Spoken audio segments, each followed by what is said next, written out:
Okay, Bismillah. It's time, so let's go ahead and start with the blessed name of Allah subhanahu wa ta'ala. Alhamdulillah, wassalatu wassalamu ala rasulillah. I want to point out that whenever we're starting a conversation, or making a dua, it's always good to start with the blessed name of Allah subhanahu wa ta'ala and by sending his blessings on his final messenger, Muhammad sallallahu alaihi wasallam. So that's how we will begin. Now, this is Tazkiyah bil-Quran, or healing of the heart, or cleansing of the heart with the Quran. Those of you who have been with us in our journey through this 30th juz of the Quran, you are aware, today we're doing Surah Al-Ikhlas, which is one of the last three surahs of the Quran, and of course the last three surahs of one of the last three surahs of the 30th juz. So we're getting closer and closer to finishing up the 30th juz, inshallah. As always, we will start with a review of what we did last week, but I want to remind everyone that this is not meant to be an academic tafsir of the Quran, that mashallah, there are many other people who do a good job with that. This is meant to be an effort to draw some lessons, to understand what Allah subhanahu wa ta'ala is communicating to us, and to draw some lessons that we can apply to our lives, particularly lessons that allow us to connect our hearts with our Creator. So in that effort, last week we did Surah Al-Masad, which is also called Surah Al-Lahab. So in that surah, here are the lessons that we walked away with. We agreed that all that glitters is not gold. So Abu Lahab was a very wealthy man, a very good-looking man, had a very good-looking wife, and was a very influential person in his society. But despite being such an impressive and charismatic character, he had a very poor moral character. And Allah subhanahu wa ta'ala points it out and lays it bare in Surah Al-Masad. The second thing that we discussed was that building one's character is beloved to Allah subhanahu wa ta'ala, but it requires unpleasant things. It requires sacrifices. It requires patient effort. And that's how our character is built slowly but gradually over a period of time. The third point that we made was that Allah subhanahu wa ta'ala mentions the wife of Abu Lahab and her poor character. And one example of that being that she used to carry tales. She would slander people, or she would make up things about people. And sometimes if it was something true that she saw, she would communicate that to other people. And Allah subhanahu wa ta'ala described that as a sign of her very poor character. Hammalatul Hatab is what she's called. And that was an example for us to how not to be, because in Islam, Allah subhanahu wa ta'ala does not like it when we spread shar, or if we get some information about someone, we pass that information on to another person, despite the fact that that person may not like it. In fact, Allah subhanahu wa ta'ala tells us that He will cover the mistakes of a person who covers the shortcomings of fellow Muslims. We have to be careful about this. This is Islamic manners and Islamic morals. The last point that we made was that the worst spouses are the ones who fuel the fire of hell for their husbands and wives. So this was Surah Al-Masad, and this was an example for us of the kind of character we should not be, in the form of Abu Lahab, the example of a very low character man who seemed to be very charismatic, and in the form of Jamil, his wife, a very low character woman. The surah that we'll be doing today is very different from that. It is however, supposed to serve as an example for us of people who lived in that society with Abu Lahab and Jamil and other people like them, but kept themselves different. And this is before the Prophet ﷺ came. There were people in Mecca who were very moral people. This is something we need to understand. All of Quraysh were not bad people. There were some among them, a very small minority, but nonetheless, there were some among them who tried very hard to keep themselves clean. Their problem was they had no divine guidance. They were good people, and they wanted to do good by other people, and they wanted to worship only one God, but they had no divine guidance. So today, inshallah, I will start with that, and then inshallah, we will go into Surah Al-Ikhlas so that we can understand how Surah Al-Ikhlas is a guidance for mankind. In Mecca, many years before the Prophet ﷺ became a prophet. So he was alive at that time, was probably a very young boy. There were some people around him who were older than him, and these were grown men, and in the case of one woman as well. They did not worship idols, and the rest of the Quraysh found them strange. They did not just not worship idols, they also did not eat from the food that was offered to idols. As you know, in Islam, that is haram for us. So somebody goes and does a puja to an idol and says this is prasad, and presents it to you, you cannot eat it. Like me, many of you might have been in that situation where a friend, a non-Muslim friend might have done that. But we don't eat it because it's not allowed for us. Well, these people in Mecca used to not do that. One among them was a man whose name was Zayd bin Amr bin Nufail. Long name, but all you need to remember is the name Zayd. Okay? So Zayd bin Amr bin Nufail, he was a cousin of Umar bin al-Khattab. Just keep that in mind. Okay. So Zayd bin Amr bin Nufail, who was much older than Umar bin al-Khattab, he used to tell the people of Quraysh, I see you slaughtering animals in front of these idols, and they used to take the blood and they used to put the blood on the idol, and they would say that because I've put the blood on the idol, now this sacrifice has been accepted by the deity that I worship. So Zayd used to taunt them and say, how do you, I mean, how do you know that? How do you know that this idol is actually real? How do you even know that somebody actually hears you? Why is it that this goat, and these are his words that I'm quoting, why is it that this goat that you've just slaughtered was created by Allah, and you know that, was fed by Allah, and you know that, was nurtured by Allah, and you know that, was given water by Allah, and you know that, and instead of slaughtering it in the name of Allah, you slaughter it and put the blood on this idol? How does that make sense? The people of Quraysh would get angry with him, to the extent that his uncle, this is the father of Umar al-Khattab, once slapped him in the face and kicked him out of Mecca because these were influential people. So they kicked Zayd out of Mecca. So Zayd started living in the shade of the Mount Hira, the same Mount Hira where the Prophet used to go many years later. Anyway, so he used to live there. And once in a while, he would sneak into Mecca to get some food and, connect with his family and friends. Who were his friends? Waraqa bin Nawfal. That's a name you might remember. We know that from the story of the Prophet ﷺ, when he received the guidance, he went to look for people who might help him. His wife took him to her cousin, Waraqa bin Nawfal. The same Waraqa bin Nawfal at that time was a young man. And Waraqa bin Nawfal also did not worship idols. So he was looking for the truth. There was another man whose name was Uthman bin Harith. And there was another man whose name was Abdullah bin Jahish. And there was a woman who was an aunt of the Prophet Muhammad ﷺ, whose name was Umayma binti Abdul Muttalib. So these people used to worship only one God, but they didn't know what to do about it. The men among them, they encouraged each other. So 4 of them left and they started looking for the truth in religions other than the religions of Quraysh. Waraq bin Nawfal, as you know, became a Christian. The person that I was talking about, Zayd, he explored Judaism and he discovered, okay, Jews don't like people who are not born Jews. So obviously that couldn't work for him. He explored Christianity and he said, okay, no, this doesn't make sense to me. And he kept moving around in different parts of Iraq and Syria. Eventually he ended up in Syria. And he discovered that there's a man that everyone likes. He's a monk. He doesn't live among the people. He lives kind of outside the city in the desert. But he's a very knowledgeable monk. He's not like a regular monk who just worships. He's also a very knowledgeable monk. So people encouraged him to go see that guy. So Zayd went to see that man. And that man asked him what he wants. So Zayd explained, okay, I'm from Mecca.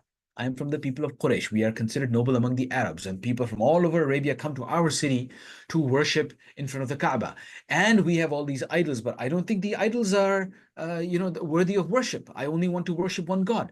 And I've been looking for the actual religion that Ibrahim alayhi salam came with, but I've not been able to find it anywhere. I've not even been able to find it among your people, the Christians. So the monk listened to him and he said, okay, so you're looking for the actual religion of Ibrahim alayhi salam. So Zayd said, yes. The monk said, you will not find it here. But it's interesting that you are from Mecca, because our books tell us that a man will be sent by Allah as a final messenger, and he will be given his prophethood in Mecca. So I advise you to go back to Mecca and wait for that prophet. And when that prophet and messenger comes, then make sure you hold on to his shirt and listen to him. So Zayd heard that, and he decided to do what he was asked to do. He left Syria and he started traveling to Mecca. On the way, and this was Allah subhanahu wa ta'ala's will, on his way back to Mecca, he came upon some Bedouins. And if you've lived in an Arab country, then you would know what I'm talking about. If you haven't, then just understand that Bedouins come in all forms, and some of them are just very rough people. So he came upon some Bedouins who, it seems, they robbed him and killed him. As he lay dying in the desert, it is narrated that he made dua to Allah subhanahu wa ta'ala.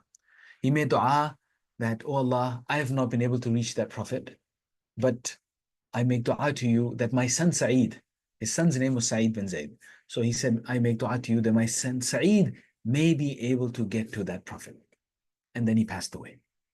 This is the story of a man who went looking for divine guidance for worshiping the one God. He had reached through his own discovery and his own understanding, his own rational understanding, the fact that there is one God to be worshipped, but he didn't know how to worship that God.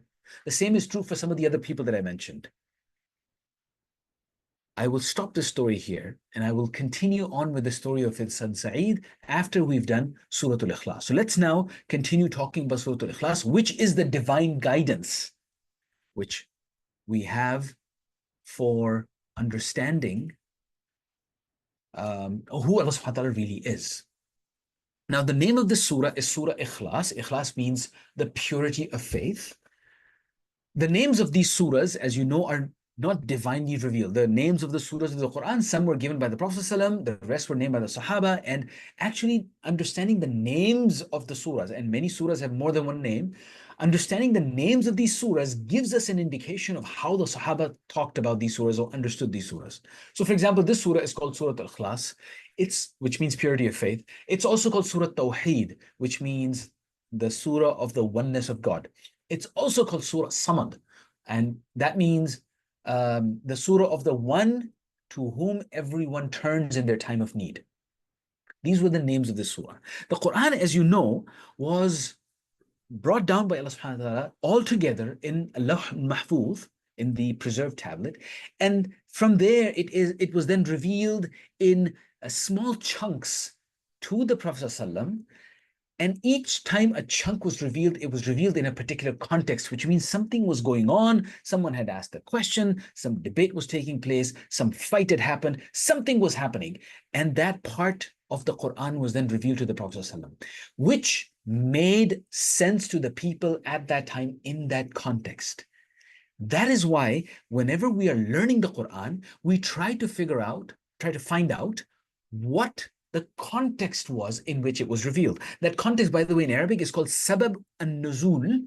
In our language, we call it shan nuzul. Means the same thing. The context in which that surah was revealed, or that part of the Quran was revealed. Now, Surah Al-Ikhlas has its own context. You see, what happened was, the Prophet ﷺ has started, now this is the early part of the Meccan era, the Prophet ﷺ has now started preaching Islam publicly. The Quraysh are becoming worried because they know, okay, I remember Zayd bin Amr used to talk about stuff like that, Waraq bin Nawfal used to talk about stuff like that, and Uthman bin Harith and all these people used to say things like that, but they were not this specific, and they were not this concrete in their communication, and they didn't have this Quran that this person brings. So this guy is, and they're talking about the Prophet Muhammad ﷺ, who now maybe 20, 30 years later is now bringing Islam to them and bringing the Quran to them.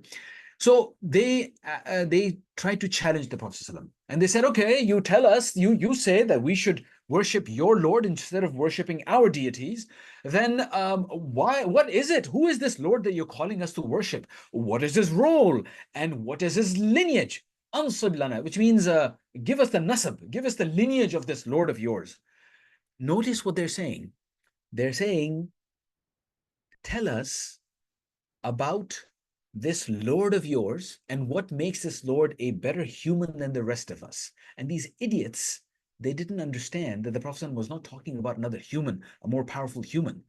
The Prophet was talking about the Lord of all the humans in all creation. But these people in their small minds were trying to put Allah subhanahu wa ta'ala in almost the form of a superhuman. That's the kind of questions they asked. Similarly, somebody came from outside of Mecca. This guy was from Najd, the famous Najd. So this man came and he said, oh, so I know you are calling to the worship of this one God. I want you to tell me, what is this God made from? Is this God made from wood? Because I make some of my gods from wood. Or is this God made from copper, nuhas? Or is it made from something else? Tell me, so that I would know more about this God of yours. This was the kind of thinking that they had, and these are the questions that they asked. Now, this is the context in which this surah was revealed. Understand this, and now, inshallah, we will start looking at the surah. Here's the surah. A'udhu billahi minash shaitanir rajim. Of course, all of you know, because mashallah, Surah Al-Ikhlas is our favorite surah. And it's a surah that we recite frequently in our prayers. And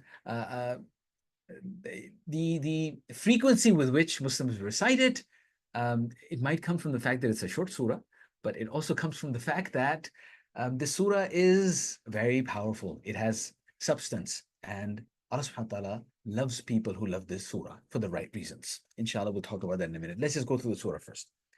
أعوذ بالله من الشيطان الرجيم بسم الله الرحمن الرحيم قل هو الله أحد. Say, O Prophet, He is Allah, the one and indivisible. Understand that this is a response to the questions that the Quraysh and the guy from Najd were asking. That's the context. This is a response to those questions. Allah subhanahu wa ta'ala is being introduced. Whatever you guys have been saying about Allah, and what did they say about Allah? They used the word Allah. Allah was a part of their language. But they used to say, Allah, yeah, He's the big Lord above all of them, and He's the father of all the angels, and the angels are all female, and He's the father of all of them. This is what we know from the Quran. This is what they used to say about Allah subhanahu wa ta'ala. Na'udhu billah, as we say in our language, naql kufr nashud. That means to narrate somebody's kufr statements is not kufr in itself. So I'm just sharing with you what they used to say. So now Allah subhanahu wa ta'ala is being introduced, and everything is being corrected through divine guidance. Qul, say, O Prophet, tell them, Wallahu ahad. He is Allah, the one and indivisible. This word ahad is different from the word wahid. And wahid is also one of the attributes of Allah subhanahu wa ta'ala, but ahad and wahid have slightly different meanings. Ahad means the one. It means the only one. And wahid means the one who is unique in his attributes.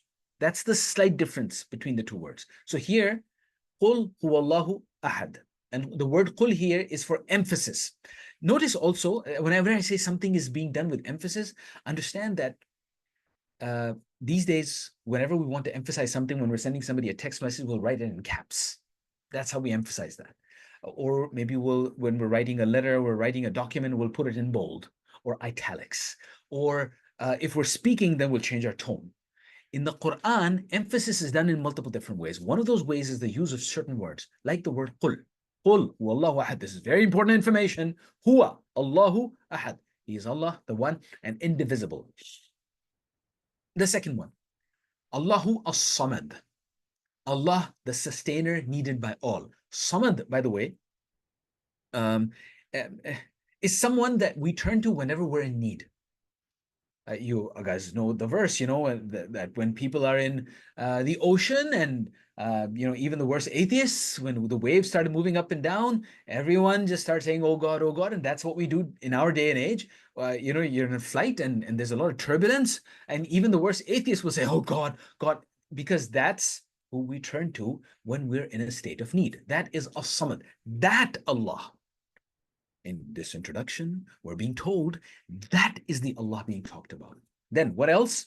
Lam yalid wa lam yulad. He has never had offspring, nor was he born. We know that the Quraysh used to say that the angels, and they used to say the angels are female, are the daughters of Allah. Na'udhu billah. They used to say things like that.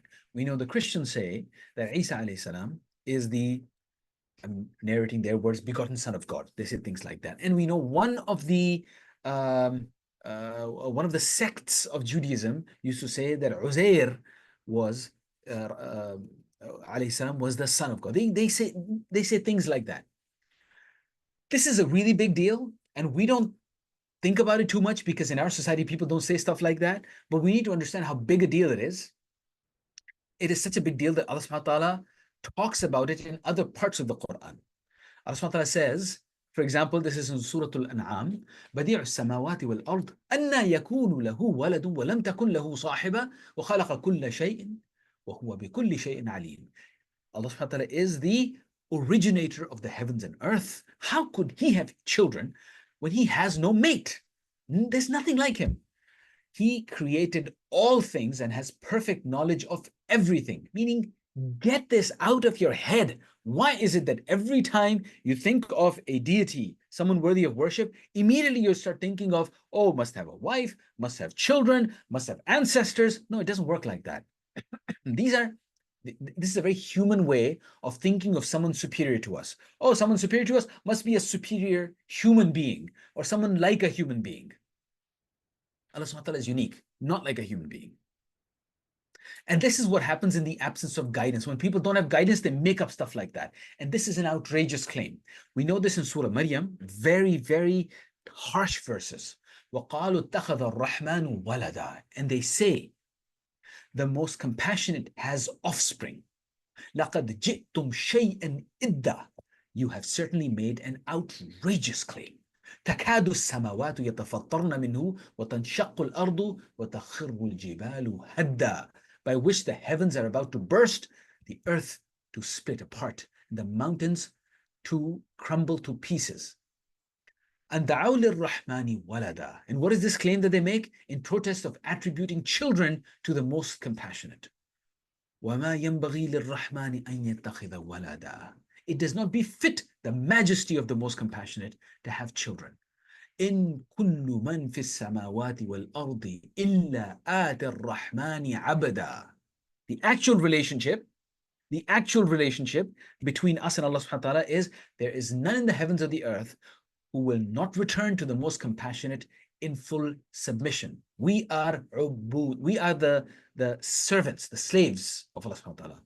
Do not ascribe children to Allah subhanahu wa ta'ala. This is the reason why lam yalid wa lam yulad. In the introduction of Allah subhanahu wa ta'ala, Allah subhanahu wa ta'ala saying does not have offspring, nor is he born from someone. The last part of it is وَلَمْ يَكُنْ لَهُ كُفُوًا أَحَدٌ, which means and there is none comparable to him. So in this, the emphasis is on negation, none similar to him. This is the height of perfection. Allah subhanahu wa ta'ala is unique and perfect. And remember that Allah subhanahu wa ta'ala loves us 70 times more than our mothers can. Now, this introduction in Surah Al-Ikhlas is an introduction not just of our Creator, but it's an introduction of the one that our heart has to be connected to. I want us to think about that because in various parts of the Quran, Allah subhanahu wa ta'ala tells us that the heart of the believer is not going to be, the heart of the human being is not going to be filled with anything except it is going to be filled with the remembrance of this Creator.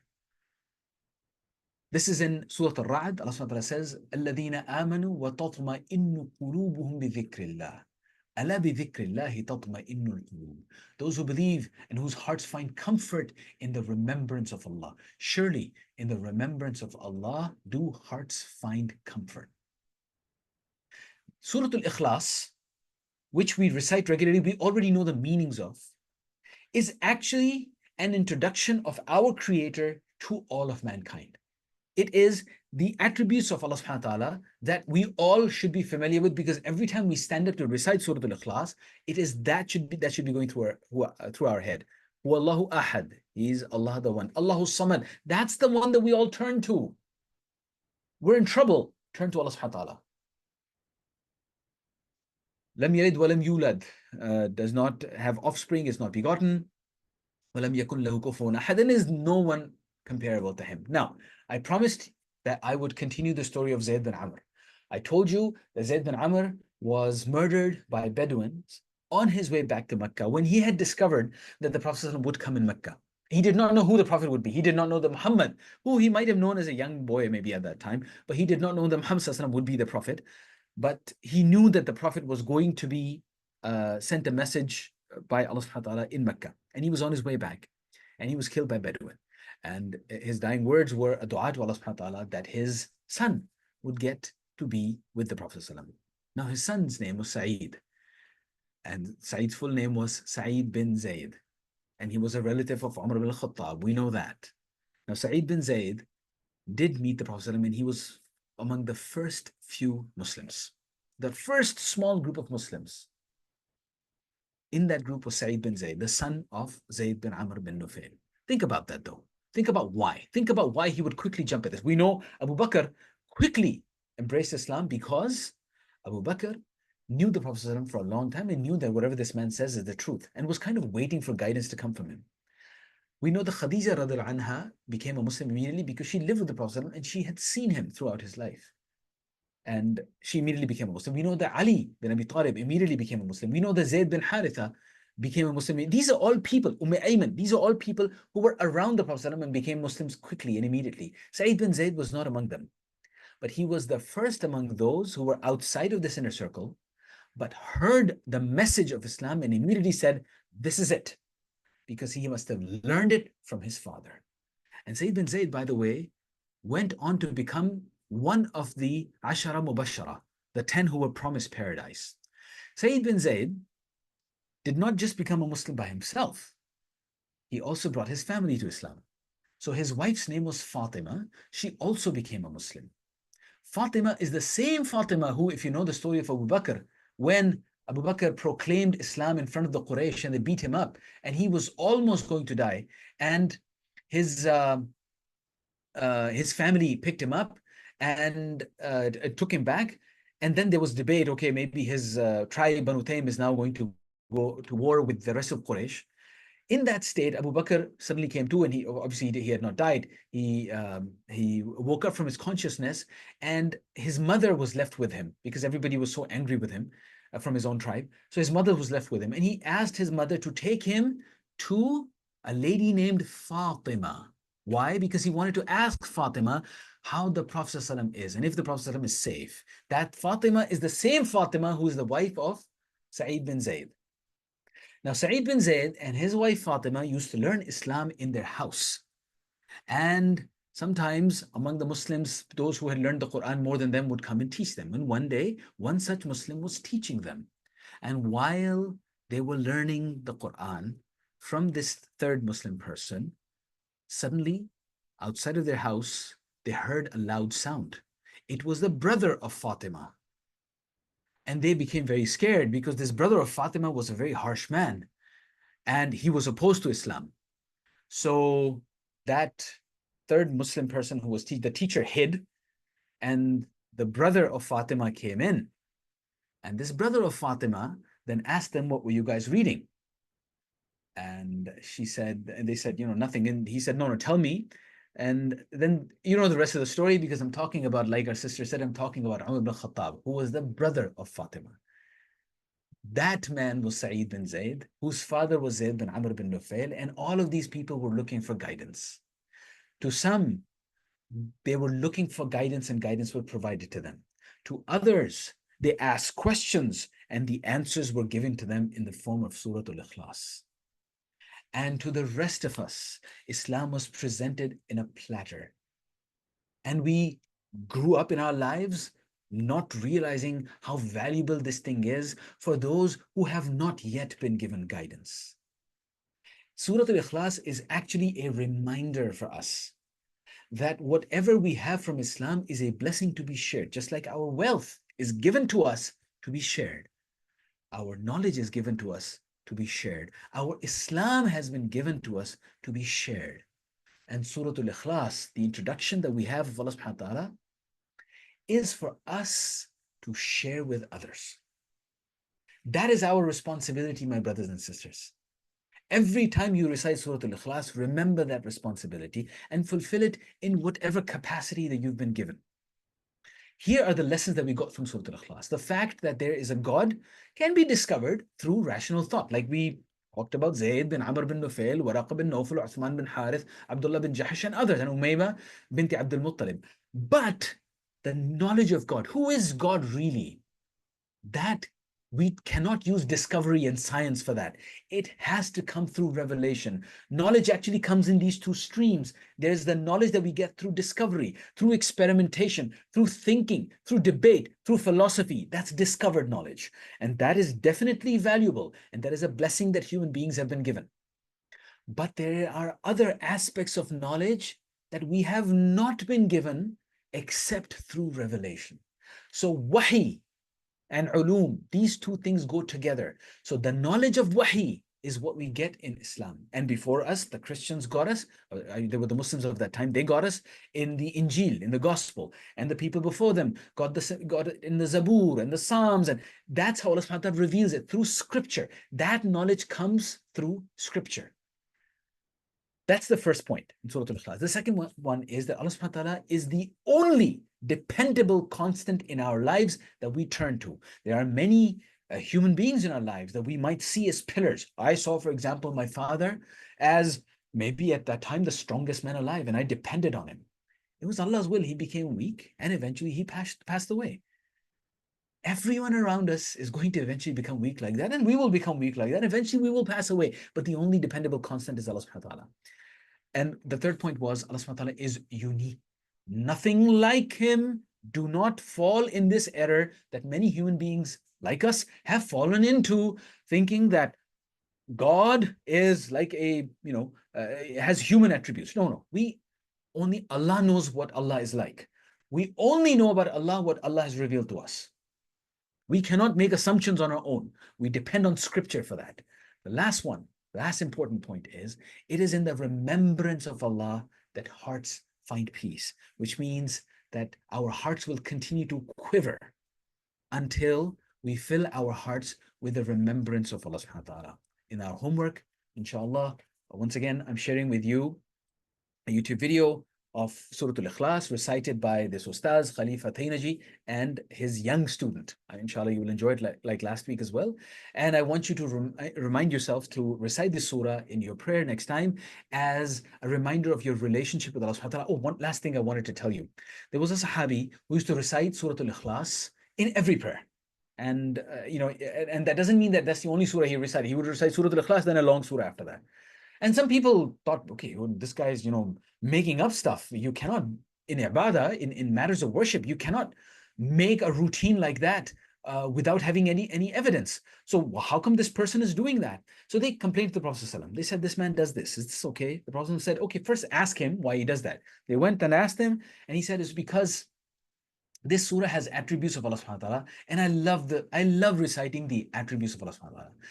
This knowledge of Allah subhanahu wa ta'ala that you get from the surah, I love reciting it. So they went back to the Prophet and they told him, this is what the man said.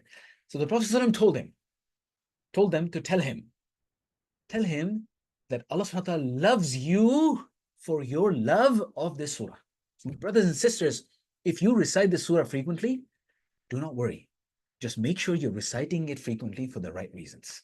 May Allah subhanahu wa ta'ala accept from me and from you. And inshallah, I will see you guys next week on Saturday. Assalamu alaikum wa rahmatullah.